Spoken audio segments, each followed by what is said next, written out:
जाति के हो, किसी भी भाषा के हो, ना केवल पवित्र शास्त्र बाइबल, लेकिन भारतीय दर्शन भी इस बात को कहता है। ऋषि वेदव्यास जी ने, डोंगरे जी महाराज ने भागवत में कहा, मन, वचन और कर्म से हर एक व्यक्ति पापी है। तो पहले सिद्धांतों को समझ लीजिए। अगर आपको सिद्धांत समझ में नहीं आएगा तो आपको वो परमेश्वर कभी समझ में नहीं आएगा। अगर आप उस परमेश्वर का साक्षात्कार करना चाहते हैं तो आप अपने जीवन को देखिए कि आपका जीवन कैसा है, आपको परमेश्वर समझ में आने लगेगा। आपने देखा होगा कि जब कोई सुनार, कोई गोल्ड स्मिथ आपको कोई ज्वेलरी दिखाता है, कोई गहना दिखाता है, तो एक ट्रे में रखता है और आप उस ट्रे का रंग देखिए। उस ट्रे का रंग जो होता है वो डार्क होता है, डार्क मरून, डार्क ब्लू या ब्लैक। वो सफेद नहीं होगा, वो गोल्डन नहीं होगा।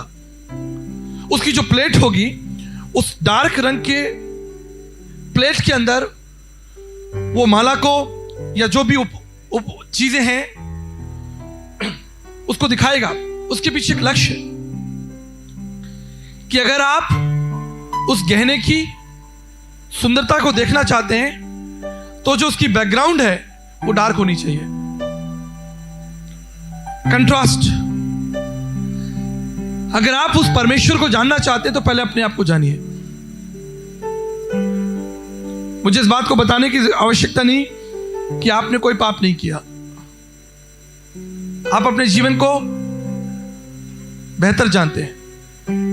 आप जानते हैं आप कौन हैं, आप क्या हैं, आपने क्या किया है, आप क्या कर रहे हैं और क्या कर सकते हैं। एक बार एक गांव में एक बहुत धनवान व्यक्ति था और बहुत दयालु भी। वो गांव की गरीब लड़कियों की शादी कराता,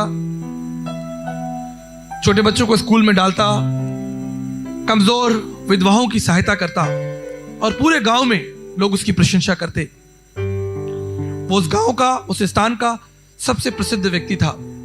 छोटे बड़े समारोह में हमेशा उसे निमंत्रण दिया जाता था। एक दिन उस गांव में एक बहुत बड़ा कार्यक्रम हो रहा था और उस कार्यक्रम का जो मुख्य अतिथि था वो ये दयालु और धनवान व्यक्ति था। कार्यक्रम हो रहा था, कार्यक्रम के मध्य वो दयालु और धनवान व्यक्ति बीच में खड़ा हो गया और उसने कहा कि मुझे कुछ कहना है, I want to say something. सब लोग हैरान हो गए कि ठीक है सर, आप जो कहना चाहते हैं कहिए। और उसने वहां बैठे एक पुलिस अधिकारी से कहा कि सर आप मुझे अरेस्ट कर लीजिए, प्लीज अरेस्ट मी। सब लोग हैरान हो गए कि सर आप क्या कह रहे हैं, आपकी तबीयत ठीक है? उससे कहा ना, ये मेरा सही स्थान नहीं है, मेरा सही स्थान जेल है। लोगों ने कहा सर क्या हुआ? उसने कहा कि आप मुझे नहीं जानते। आज से 30 साल पहले मैं एक डाकू था और मैंने एक बहुत बड़े धनी सेठ को लूट लिया और उसका लाखों करोड़ों रुपया लेकर भाग निकला और छुपते छुपाते इस गांव में आ गया। इस गांव में कोई मुझे नहीं जानता था और मैं आपके बीच रहने लगा और मेरे अंदर एक आत्मग्लानि थी, एक आत्मबोध था कि मैंने एक परिवार की हत्या की है।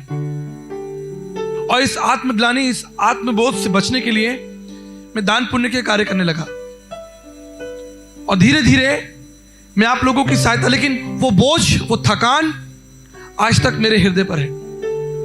मेरे प्रियो, हो सकता है आप किसी विशेष धर्म, किसी विशेष जाति से संबंध रखते हो, अच्छे कपड़े पहने हो, अच्छी जगहों पर बैठे हो, लेकिन आप वास्तव में कौन हैं ये आप जानते हैं। आपका परिचय आप जानते हैं। एक बार मैं इंडोनेशिया में था और इंडोनेशिया की जेल में मेरे आयोजक मुझे ले गए ताकि मैं जेल के अंदर प्रभु का प्रचार करूं। और वहां पर एक अफ्रीकन जवान लड़का जिसकी आयु लगभग 25 साल थी, वो जेल के अंदर बंद था। और चाय के समय में मैं उस अफ्रीकन जवान व्यक्ति से बात करने लगा और मैंने कहा कि आप यहां कैसे आ गए, आप अफ्रीका के हैं, इंडोनेशिया में कैसे आ गए? उसने कहा साहब आज से 2.5 साल पहले मैं इंडोनेशिया घूमने आया था और मैं समुद्र के किनारे बैठा था और कुछ लोग वहां पर ड्रग्स का सेवन कर रहे थे और उन्होंने मुझसे कहा कि क्या आप ड्रग्स का सेवन करना चाहेंगे? मैंने हामी भर दी और मैं उनके साथ वहां बैठकर ड्रग्स पीने लगा और मुझे ड्रग्स की आदत हो गई। न केवल आदत होने लगी, लेकिन मैं उनके उन व्यापार में शामिल हो गया। मैं ड्रग्स के बड़े बड़े पैकेट एक स्थान से दूसरे स्थान लेकर जाता और उसके बदले में मुझे कई $100 मिलते। मेरा ये काम, ये बिजनेस चलने लगा। लेकिन एक दिन मैं पुलिस के हत्थे चढ़ गया। उस समय तब जब मैं लगभग 300 किलो ड्रग्स की सप्लाई कर रहा था, 300 kg। बड़ी बड़ी गाड़ियों में ड्रग्स जा रहा था और अब मुझे 25 साल की जेल हुई है। 25 इयर्स मुझे इस जेल में रहना होगा। जवान लड़का। वास्तव में मेरा हृदय पिघल गया, मेरे आंखों से आंसू आए और मैं सोचने लगा कि 25 सालों के लिए यह व्यक्ति इस जेल में रहेगा। मैं प्रार्थना के सिवा कुछ नहीं कर सकता था। मैं वहां से चला आया। जब मैं मार्ग में था तो जीवित और सामर्थी परमेश्वर मेरे हृदय से बात करने लगा। उसने कहा, जिस तरह यह व्यक्ति 25 सालों के लिए जेल में है, ठीक इसी तरह लाखों करोड़ों लोग उस अनंत काल के अंधकार में होंगे जहां से उन्हें कोई नहीं छुड़ा सकता। मैं पवित्र और शाश्वत परमेश्वर हूं। कोई दुष्ट मेरी उपस्थिति में खड़ा नहीं हो सकता। मैं पवित्र और शाश्वत परमेश्वर हूं। मेरे प्रियो, हम सब जानते हैं कि वो परमेश्वर आपसे प्रेम करता है और वो कभी नहीं चाहता कि आप उस अनंत काल की जेल में, उस अंधकार में जाएं। हमारे भारतीय समाज में जब कोई व्यक्ति मर जाता है, किसी की मृत्यु हो जाती है, तो हम उसके नाम के आगे लिखते हैं स्वर्गीय। स्वर्गीय लाला राम जी, स्वर्गीय अशोक जी, माफ कीजिए अगर किसी का नाम ऐसा मिलता जुलता है तो। कभी आपने देखा नरकीय अशोक जी, नरकीय लाला राम जी, नरकीय गुप्ता जी? कभी नहीं देखा। क्यों? क्योंकि हमारे समाज ने हमें यही सिखाया है कि हम सब इस स्थान को छोड़कर स्वर्ग में जा रहे हैं। लेकिन मैं आपको बताना चाहता हूं, परमेश्वर का वचन, पवित्र शास्त्र बाइबल कहती है कि परमेश्वर का सिंहासन पवित्र है और उसके फाटक पवित्र हैं। हालेलुया। और कोई भी दुष्ट उसकी उपस्थिति में खड़ा नहीं हो सकता। इससे कोई फर्क नहीं पड़ता कि आप किस जाति के समाज के हैं। परमेश्वर के वचन में चलेंगे। मेरे साथ एक खंड निकालिए, उत्पत्ति की पुस्तक और उसका 3 अध्याय और उसके 8 पद को पढ़ेंगे। 8, 9 और 10 पद को पढ़ेंगे।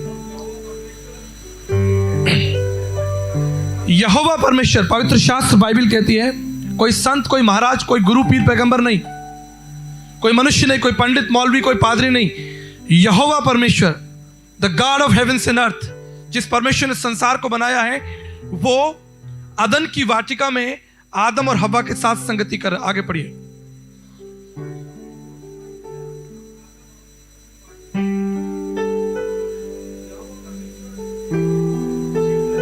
बाइबल कहती है कि जब अदन की वाटिका में पवित्र परमेश्वर आदम और हव्वा से मिलने के लिए आया, तो आदम और हव्वा परमेश्वर की उपस्थिति से छिप गए।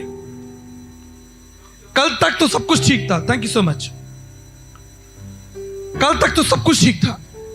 यही यहोवा परमेश्वर जब आदम और हव्वा के साथ संगति करता था तो वहां प्रेम था,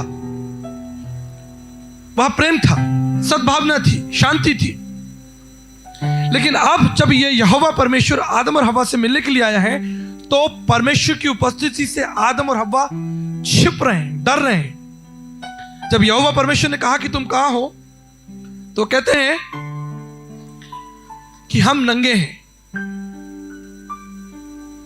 आपने देखा होगा कि संसार में कोई भी जीव जंतु, प्राणी कपड़े नहीं पहनते, लेकिन केवल मनुष्य के साथ प्राणी है जिसे कपड़े पहनने की आवश्यकता है। यह सिद्धांत आपको पवित्र शास्त्र बाइबल से मिलेगा। जब आदम और हव्वा ने परमेश्वर की उपस्थिति में कहा कि हमने पाप किया है और हम छिप रहे हैं क्योंकि वो नंगे हो गए थे। इससे पहले उनके जीवन में डर नहीं था, शर्म नहीं थी। आप जानते क्यों? क्योंकि उनके ऊपर परमेश्वर का तेज था, परमेश्वर का प्रकाश था। They were carrying God's image and God's likeness. परमेश्वर की समानता, वो प्रकाश उनके ऊपर था। लेकिन जैसे ही पाप आया, वो प्रकाश उनके जीवन से चला गया और वो नंगे दिखाई देने लगे। मेरे प्रियो, आज मनुष्य की हालत ऐसी है, हमने चाहे ये वास्तविक रूप में ये कपड़े पहन रखे हो, लेकिन आत्मिक रूप से हर एक प्राणी नंगा है। पवित्र शास्त्र बाइबल रोमियो का खत बताता है कि हम सब ने अपना अपना मार्ग ले लिया और हम भटक गए। बुराइयां, झूठ, बेईमानियां। आज हमारे समाज में इतनी अदालत क्यों है, इतने वकील क्यों हैं, इतने पुलिस क्यों हैं? Because we see crime among us. हमारे समाज के अंदर बहुत सी बुराइयां, कुरीतियां कहां से आई?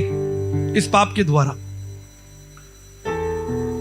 लेकिन आप जानते हैं, इस सारी दुविधा के बीच में परमेश्वर अभी भी जीवित है और उपाय करने में सक्षम है। परिस्थितियां बहुत कठिन है। परमेश्वर के साथ आदम और हवा का जो संबंध है वो टूट गया, वो संगति टूट गई। लेकिन अभी भी वो परमेश्वर उपाय करने में सक्षम है।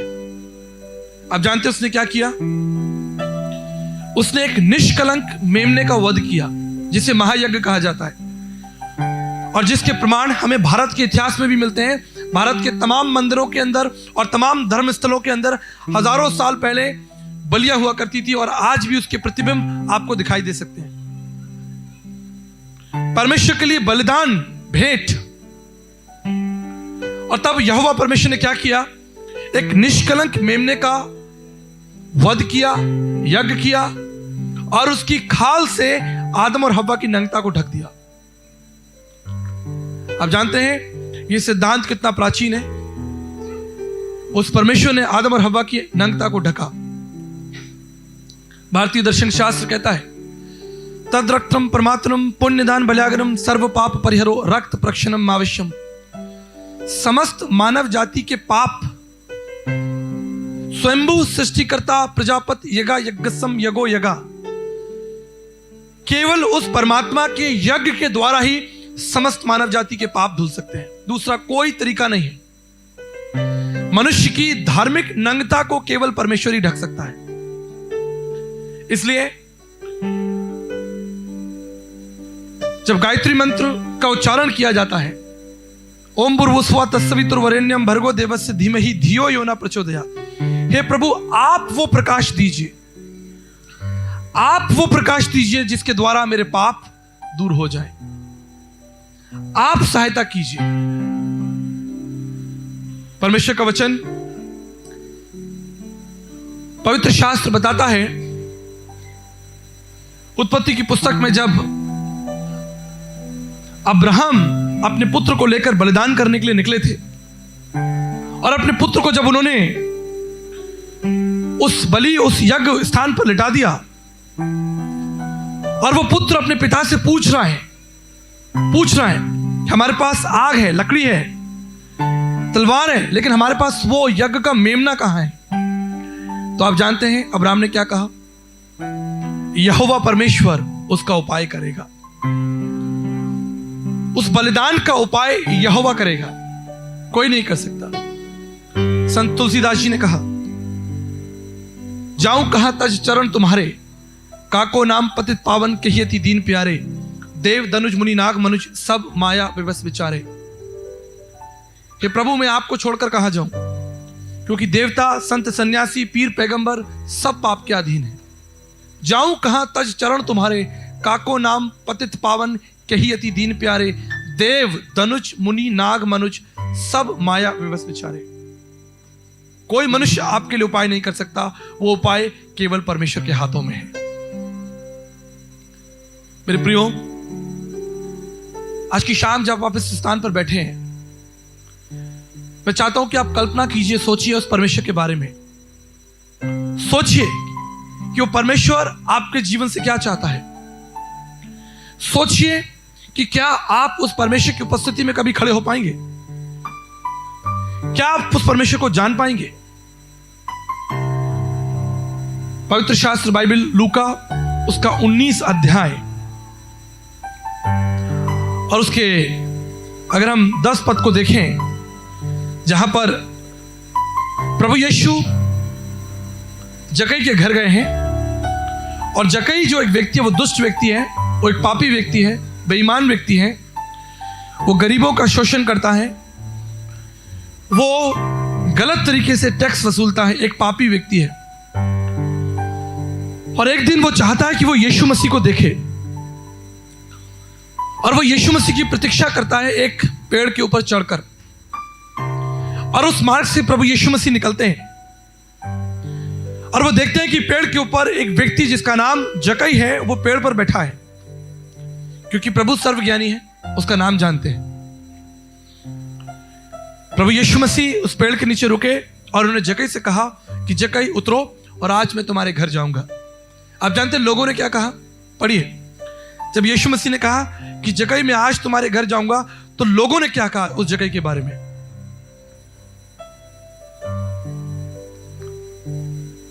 कि ये तो पापी मनुष्य के घर, ये देखकर सब लोग कुड़कुड़ाने लगे और देखकर कहने लगे ये तो यीशु मसीह पापी व्यक्ति के घर चला गया है। कौन कह रहा है? वहां के स्थानीय लोग। बैठ जाइए, वचन पर ध्यान दीजिए। जब यीशु मसीह ने कहा कि जक्कई मैं आपके घर चलूंगा और तुम्हारे साथ भोजन करूंगा, तो लोग क्या कहने लगे? लोग कहने लगे कि ये तो पापी व्यक्ति के घर जा रहा है। हमारे संदेश का जो आरंभ था वो इसी बात से था कि पापी कौन नहीं है, कौन नहीं है। क्या वो लोग जो जक्कई को पापी ठहरा रहे हैं, क्या वो स्वयं पापी नहीं है? यही तो दर्शन है, यही तो प्रकाशन है, यही तो भेद है। यीशु मसीह संसार में क्यों आया? अगर आप मत्ती की इंजील उसका पहला अध्याय पढ़ेंगे, जहां पर स्वर्गदूत मरियम के पास में आया, तो उसने मरियम से क्या कहा?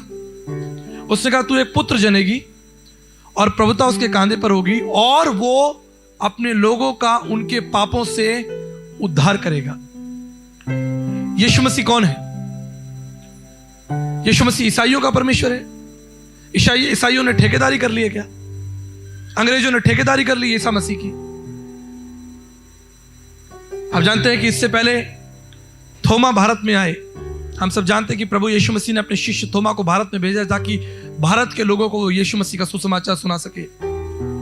इससे पहले सुसमाचार थोमा के द्वारा भेजा जाए, ऋषि वेदव्यास जी ने भविष्य महापुराण भरतखंड प्रतिसर्ग वर्ग में प्रभु यीशु मसीह का वर्णन किया।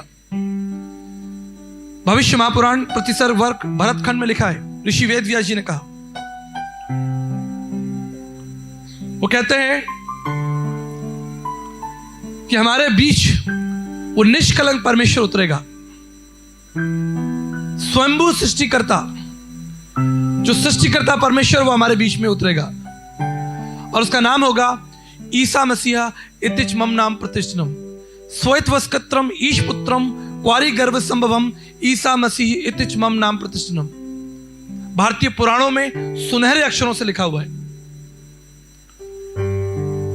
इब्रानी की पुस्तक उसका पहला अध्याय पहले पद में लिखा है कि उस परमेश्वर ने पूर्व युग में हमारे बाप दादाओं से बात की, थोड़ा थोड़ा, बाती बाती, और अंत में उसने अपने पुत्र के द्वारा हमसे बातें की। परमेश्वर किसी विशेष जाति, किसी विशेष धर्म या किसी विशेष संस्कृति या किसी विशेष देश का नहीं है। कोई देश, कोई जाति, कोई भाषा के बोलने वाले लोग परमेश्वर की ठेकेदारी नहीं कर सकते। आप जानते क्यों? क्योंकि उन्होंने परमेश्वर को नहीं बनाया है, लेकिन परमेश्वर ने उनको बनाया है। स्वयत्वस्कत्रम ईश पुत्रम क्वारी गर्भ संभवम ईसा मसीहा इतिच मम नाम प्रतिष्ठितम। वो परमेश्वर जो निष्कलंक होगा, पवित्र होगा, जिसका जन्म एक क्वारी कन्या से होगा, उसका नाम ईसा मसीह प्रतिष्ठित किया जाएगा। इसलिए स्वामी विवेकानंद साहित्य सर्वस्वम वॉल्यूम 4, वॉल्यूम 7, वॉल्यूम 9 के अंदर प्रथम पत्र के अंदर स्वामी विवेकानंद जी लिखते हैं, उस अदृश्य अगम्य सनातन परमेश्वर को कोई नहीं जानता, क्योंकि वो भेद है, वो रहस्य है, उसे कोई मनुष्य नहीं देख सकता। अगर उसे देखने का आप चाहते हैं तो उसका केवल एक ही तरीका है, उसके पुत्र प्रभु यीशु मसीह के द्वारा। यह कथन स्वामी विवेकानंद का है कि अगर आप उस अनासक्त, अदृश्य, अगोचर परमेश्वर का दर्शन करना चाहते हैं तो उसके पुत्र प्रभु यीशु मसीह का दर्शन कीजिए। वो हमारे बीच में देह धारण करके आया, मनुष्य बनकर 33.5 साल तक रहा। इसलिए नहीं कि वो हिंदुओं को ईसाई बना दे, इसलिए नहीं आया। ये केवल एक राजनीतिक विचार है। परमेश्वर की दृष्टि में कोई धर्म, कोई जाति, कोई महानता नहीं है। परमेश्वर की दृष्टि में हम सब उसके बेटे और बेटियां हैं। ये लकीरें आपने खींची होंगी। परमेश्वर ने तो आपको पूरी पृथ्वी दी थी। इसलिए भारतीय दर्शन कहता है विश्व कुटुंबकम नमा, पूरा विश्व एक परिवार है। यीशु मसीह ईसाई कैसे हो गया, विदेशी कैसे हो गया? किसने उसको विदेशी करार दे दिया? इसलिए क्योंकि उसका जन्म इज़राइल में हुआ। जेम्स यंग सिम्पसन, जिन्होंने क्लोरोफॉर्म को बनाया 1847 में, जब उन्होंने देखा कि उनके आसपास के क्षेत्र में बहुत से जीव जंतु, जंगली जानवर मनुष्यों को काट लेते हैं। हमारे बीच डॉक्टर्स बैठे हैं। आज से 100 साल पहले, 150 साल पहले एक जीवित व्यक्ति का जो जिंदा हो उसका ऑपरेशन करना, जो बेहोश ना हो, कितना कठिन था। आप सोचिए, जो व्यक्ति बेहोश ना हो आप उसका ऑपरेशन करें, उसका पेट काटें, उसका पैर काटें, उसकी हड्डी जोड़ें, उसके सर का इलाज करें। जेम्स यंग सिम्पसन ने जब ये देखा तो उसने क्लोरोफॉर्म की खोज की। उसे लगा कि मनुष्य को बेहोश करके उसका इलाज बेहतर तरीके से किया जा सकता है। उसने अपनी पूरी जवानी लगा दी। उसने जब क्लोरोफॉर्म बनाया, इसलिए नहीं बनाया कि उससे किसी विशेष जाति के लोगों को लाभ मिले। उसने सारी मानव जाति को ध्यान में रखते हुए बनाया।